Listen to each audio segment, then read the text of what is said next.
Ayan guys, ngayon naman ay papasok kami sa park na pinuntahan namin ni Ama ngayon. So ayan, ikot tayo sa loob ng park. Samahan nyo kami.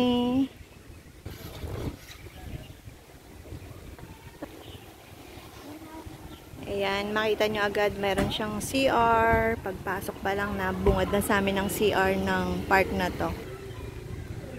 Ayan, 'di ba sa bungad pa lang maganda na siya. Ayan, ang park dito na, malaking park dito sa malapit sa amin. Ayan, daming tao. Kasi mga estudyante pa uwi, galing sa school. Ayan, ang ganda ng park na to. Kasi malayo sa amin eh, kung malapit lang to sa amin, araw-araw din kami nandito ni Ama. Yung park sa amin na malapit sa amin eh, maliit lang. Ayan.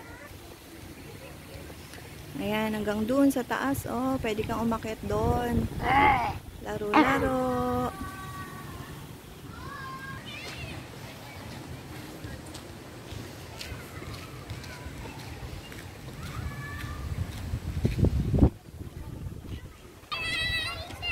Sarap akyatin yung sa taas, oh. Tapos ano ka lang daw, nauupo ka lang. Ayan, kung gusto mo naman dito sa baba, maglaro. Ayan, magduyan-duyan. Diba, ang ganda ng park na to. Kaysa dun sa park na malapit sa amin. Ayan, ang dami siyang pwedeng ano, pwede mong paglaruan. Mga bata, kahit mga matanda siguro pwede. Ayan, may fish pond. Yung mga bata naglalaro lang.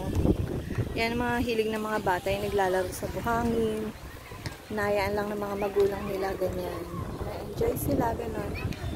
Tapos may basketball court.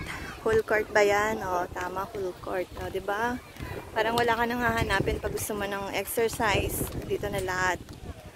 Ayan. Yung mga bata.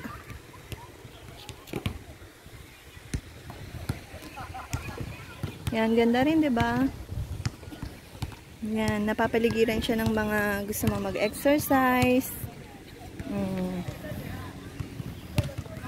Sana malapit lang kami dito para araw-araw dito kami. Pwede rin ako makapag-exercise. O, 'di ba? Kung ano-ano pwede mong gawin, pwede. Yan. So, ayan yung kabuuan ng park dito na medyo malayo sa amin, guys. Ayan, senior ko lang para at least, 'di ba? Naipakita ko sa inyo. Ayan, para na rin kayong nakarating sa ano, sa Taiwan, 'di ba? Sa isang part ng Taiwan. So, yun lang guys. Dito ko natatapusin ang aking vlog. And thank you for watching. Bye-bye. See you again on my next vlog. Bye.